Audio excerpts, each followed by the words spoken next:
सभी दर्शकों को मेरा एक बार फिर नमस्कार। आज मैं केडी मेडिकल कॉलेज में हूं और लास्ट टाइम भी इसी दिन मैं डॉक्टर विवेक चंडाक साहब के पास आया था और एक इंटरव्यू मैंने लास्ट टाइम भी किया था और इस बार मुझे उन्होंने फिर मौका दिया। केडी मेडिकल कॉलेज में एसोसिएट प्रोफेसर के रूप में विगत 6 सालों से काम कर रहे हैं और बहुत सारा एक लंबा एक्सपीरियंस ऑर्थोपेडिक पेशेंट्स के साथ रहा है। सर, सबसे पहले तो वर्ल्ड आर्थराइटिस डे की आपको बहुत बहुत शुभकामनाएं। आप सभी ऑर्थोपेडिक सर्जन्स को मेरी साइड से। वर्ल्ड और आर्थराइटिस डे क्यों मनाया जाता है सर, और पेशेंट में क्या अवेयरनेस एक डॉक्टर्स की टीम देना चाहती है? तो आर्थराइटिस, जैसे कि हम सब जानते हैं, आर्थराइटिस यानी जोड़ों का घिसना होता है। तो नॉर्मली जो नेचुरली हमारे कोई भी जॉइंट्स है तो वो स्मूथ होते हैं। उनका जहां पर एक बोन दूसरे बोन से मिलती है, वहां पर एक कार्टिलेज की परत होती है, जिसके कारण जॉइंट स्मूथ होते हैं, जो हमारे मूवमेंट में एक तरह से स्मूथनेस लेके आते हैं। एक फ्री होके आदमी मूव कर सकता है। जब ये जो कार्टिलेज की परत है, लेयर है, अगर ये घिसना चालू करती है तो धीरे धीरे आर्थराइटिस होता है। आर्थराइटिस इंपॉर्टेंट क्यों है? क्योंकि ये हर व्यक्ति को हर जॉइंट में विद टाइम हो सकता है और एक नॉर्मल लाइफ से, पेन फ्री लाइफ से पेनफुल मोबिलाइजेशन की तरफ व्यक्ति को लेकर जाता है। इसीलिए आर्थराइटिस के बारे में लोगों की जागरूकता बहुत ही जरूरी है, क्योंकि at the end of the day हमारी लाइफ स्पैन, हमारा इंडिया का अगर हम देखें कि जो अर्लियर आज से 30 साल पहले, 40 साल पहले जो लाइफ स्पैन थी इंडियंस की, उसके मुकाबले हमारी लाइफ स्पैन, हमारी जीवन की अवधि बढ़ती जा रही है जी। पर हम निरोगी नहीं हैं, हम रोग ग्रसित होते जा रहे हैं। आर्थराइटिस एक बहुत उभरते रूपों में हमारे सामने आ रही है, क्योंकि हड्डियां पहले की तरह मजबूत नहीं है, तो ऑस्टियोपोरोसिस बहुत ज्यादा हो रहा है। ऑस्टियोपोरोसिस के साथ साथ वो आर्थराइटिस को और ज्यादा बढ़ा रहा है। तो आफ्टर 60 अधिकतर लोगों में नी पेन, घुटनों का दर्द जो है, या स्पाइन पेन, ये चालू हो जाता है। तो इसको हम कैसे रोक सकते हैं? कैसे इसको हम, अगर रोक नहीं सकते तो इसको हम कैसे कंट्रोल कर सकते हैं? और अगर ये कंट्रोल नहीं आ रहा, ये काफी एडवांस हो चुका है, तो इसके लिए क्या ट्रीटमेंट है? यही जागरूकता वर्ल्ड आर्थराइटिस डे में पेशेंट्स को। डॉक्टर विवेक, आपके पास एक यंग डॉक्टर्स की टीम है। यंग डॉक्टर्स में कितना अंतर आया है लोगों के प्रति पेन दूर करने के लिए? यंग डॉक्टर क्या सोचते हैं जॉइंट रिप्लेसमेंट के बारे में? कितना सक्सेस है, क्योंकि आप लगातार जॉइंट रिप्लेसमेंट सर्जरी कर रहे हो? क्या रिजल्टों में अंतर आया है? लोगों की अलग अलग तरह की भ्रांतियां हैं जॉइंट्स को लेके। आप अपनी यंग टीम के साथ आप जुड़े हुए हैं, आप क्या सोचते हैं इसमें? तो मुझे लगता है जॉइंट रिप्लेसमेंट की कॉम्प्लिकेशन विद टाइम कम होते जा रहे हैं। ये ऑर्थोपेडिक्स में नी रिप्लेसमेंट और हिप रिप्लेसमेंट, ऑर्थोपेडिक्स में ही नहीं, one of the most successful surgery है कोई भी सर्जिकल प्रोसीजर में, जिसके हम ऑलमोस्ट बोल सकते हैं कि 98-99% हमारे केसेस सक्सेसफुल होते हैं। ये जो प्री ऑप उनकी कंडीशन रहती है ऑपरेशन के पहले और ऑपरेशन के बाद में, मरीज को उससे फायदा ही होता है, नुकसान नहीं होता है। एक जो उसकी मोबिलिटी होती है वो बेटर हो जाती है, वो खुद ही अपने आप को लगता है कि भाई उसकी उम्र एक तरह से उसको लगता है कि कम हो गई जी। तो ये रहता है। और जो कॉम्प्लिकेशंस पहले होते हैं, क्योंकि इम्प्लांट काफी चेंजेस आ रहे हैं इम्प्लांट में, हम बहुत न्यू एडवांस टेक्निक भी यूज कर रहे हैं। हमारे पास नेविगेशन है, रोबोटिक्स है, तो काफी एडवांस टेक्निक भी यूज कर रहे हैं। तो इसके कारण जो सर्जरी का प्रिसीजन है, जो ह्यूमन एरर है, वो धीरे धीरे और कम होता जा रहा है जी। तो अब कॉम्प्लिकेशंस काफी कम है, तो I think everyone will agree कि it's one of the most successful surgery, और अब तो काफी कम कॉम्प्लिकेशंस देखने को मिलता है। डॉक्टर अमित, आप ये बताइए, ये आर्थराइटिस डे कब से मनाया जाता है?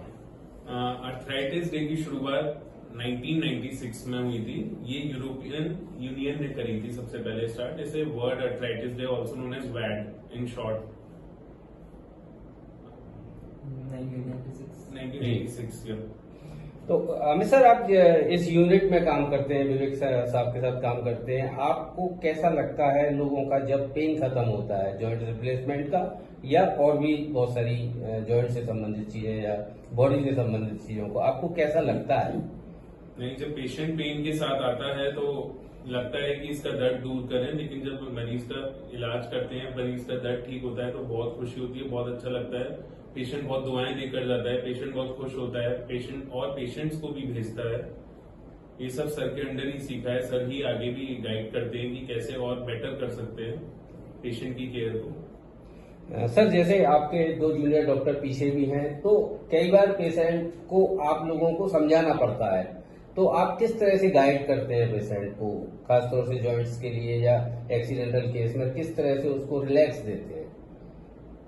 हम तो यही बताते हैं, मतलब जो जिनका पहले ऑपरेशन हुआ है, हम उनका उदाहरण देते हैं उनको कि मतलब जो पेशेंट पहले कैसे आया था, मतलब जिनको चलना भी थोड़ा मुश्किल होता था और ऑपरेशन के बाद वो बिना सपोर्ट या बिना किसी के सहारे आप चल रहे हैं, तो बस हम उनको ये दिखाते हैं और बताते हैं कि कैसे और अपनी लाइफस्टाइल और बढ़िया हो जाएगी, तो वो उनको हम समझा देते हैं। सर, आप ओटी में रहते हैं, आप जॉइंट रिप्लेसमेंट सर करते हैं, पेशेंट जब फॉलोअप में आता है तो कैसा लगता है आपको जब पेशेंट मुस्कुराता हुआ आपके यहाँ आता है? तो खुशी होती है कि पेशेंट जब पेन के साथ आया था और अब उसको पेन खत्म हो गया है, तो अंदर से खुशी होती है कि हम मतलब कुछ कर पा रहे हैं, कुछ मतलब पेशेंट को खुशी दे पा रहे हैं, तो अच्छा फील होता है। विवेक सर, विगत 6 ईयर्स से आप केडी मेडिकल कॉलेज में हैं, आप कितने जॉइंट रिप्लेसमेंट सर्जरी यहाँ कर चुके हैं? I think must be more than 100। कितना सक्सेस रेट आपका रहा है? 99 एक केस मेरा डेफिनेटली हो रहा है, but other cases have been very good. Sir, आप लोग जन जागरूक के लिए, लोग पेन से बहुत प्रॉब्लम रहती है, घुटनों से प्रॉब्लम है, चलने में प्रॉब्लम है या साइटिका की प्रॉब्लम है या और बहुत सारी ऑर्थोपेडिक्स की प्रॉब्लम है, आप किस तरह से जागरूक करते हैं पेशेंट को जनरल ओपीडी में अपने में? सबसे पहले जो जॉइंट के अगेंस्ट लोगों की धारणा है, मेरा वही रहता है कि भाई ऑपरेशन कराना नहीं कराना वो एक अलग बात है, बट टू कंसिडर कि ये सर्जरी हम एकदम नहीं कराएंगे और मेंटल ब्लॉक एक लोग जो लेकर आते हैं, तो मैं वो बोलता हूँ कि वो ब्लॉक आप दूर करो, ठीक है। ऑपरेशन आपको कराना नहीं कराना वो डिसीजन हमेशा पेशेंट का रहेगा, but at the end of the day operation successful ये हो सकता है कि नहीं, इसमें हम उसको बहुत वो करते हैं कि ये one of the most successful operation है और ठीक से किया जाए तो इमीडिएट पोस्ट ऑपरेटिव पीरियड में हम पेशेंट को चलाते हैं और with in a matter of few weeks वो विदाउट सपोर्ट अपने सारे एक्टिविटी कर लेता है, स्टेप्स चढ़ना, वॉक करना, पार्क में जाना, सोशल गैदरिंग में जाना, तो ये सब कुछ कर सकता है।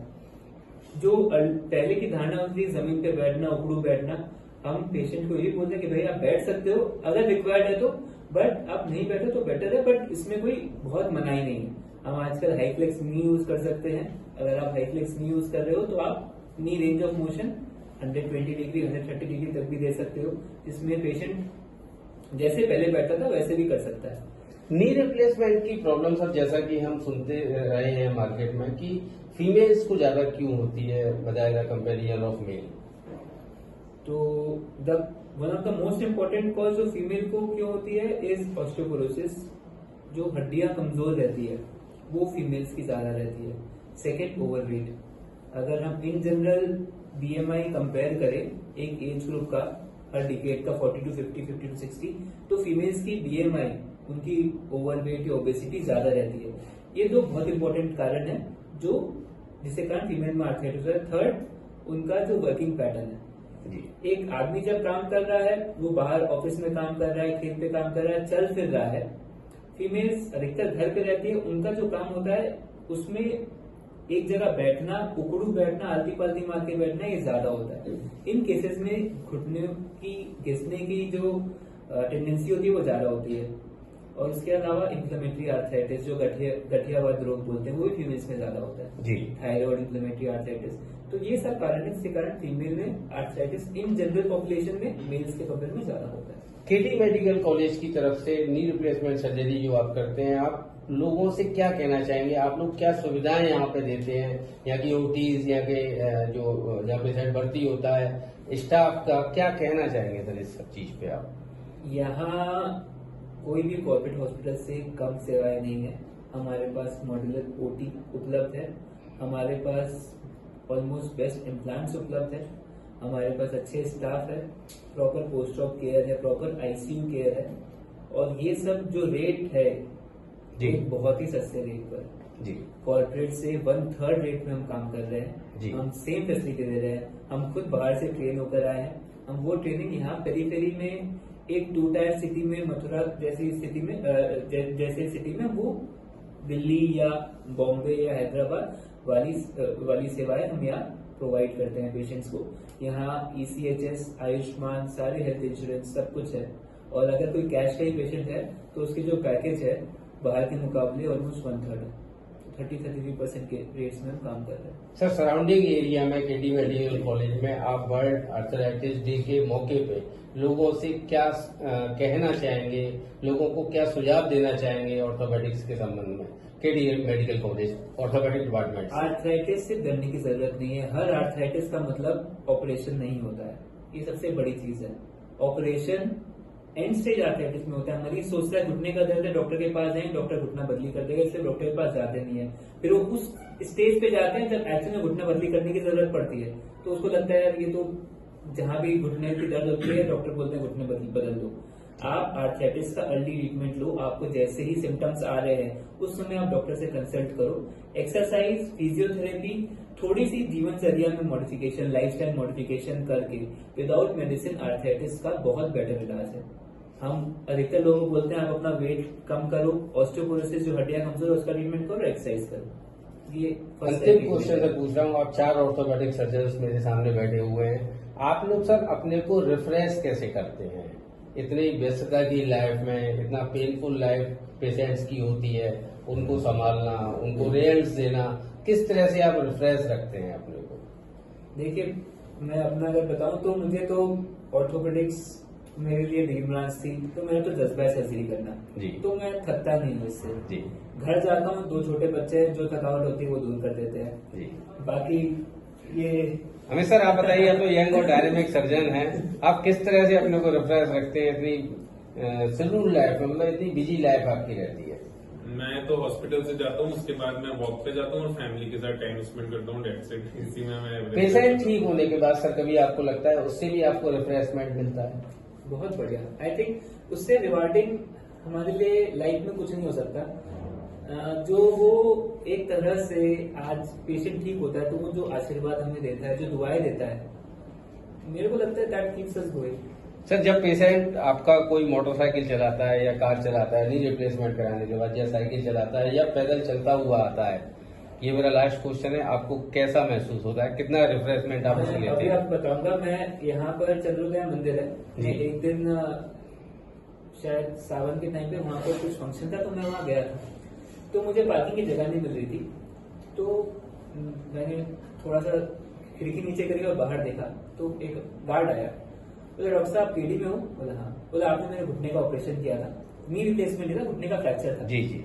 बोला 3 साल पहले ऑपरेशन था और अब मैं यहाँ काम करता हूँ, मुझे कोई दिक्कत नहीं होती है, और उससे मेरी गाड़ी पार करवाई आराम से। बहुत अच्छा। एंड दैट वाज समथिंग कि मुझे वो याद नहीं है और वो शायद काफी समय से आया भी नहीं है फॉलो में, जी पर सर, मैं पहचान गया। सर क्रिएटर IVS की टीम से आप क्या कहना चाहेंगे? हम लोग समाज सेवा में लगातार आप लोगों के साथ जुड़े हुए हैं, मुझे लग रहा है कि आप जिस तरह से नॉलेज वितरण कर रहे हैं, ज्ञान बांट रहे हैं लोगों के बीच में, उससे that's and also prevention is better than cure, ये बोला जाता है, हमें सिखाया जाता है, तो आप भी वही काम कर रहे हैं। आप जो डिजीज है उसके प्रिवेंशन की तरफ जा रहे हैं, उसके जागरूकता की तरफ जा रहे हैं, तो वो भी अपने आप में बहुत बढ़िया काम है, बहुत ही बेहतरीन है। आर्थराइटिस डे की सर बहुत सारी शुभकामनाएं आप सभी डॉक्टर्स को मेरी तरफ से। आप इसी तरह से पेशेंट्स को पेन फ्री लाइफ देते रहें, वो जॉइंट्स की हो या बॉडी के किसी भी पार्ट की हो।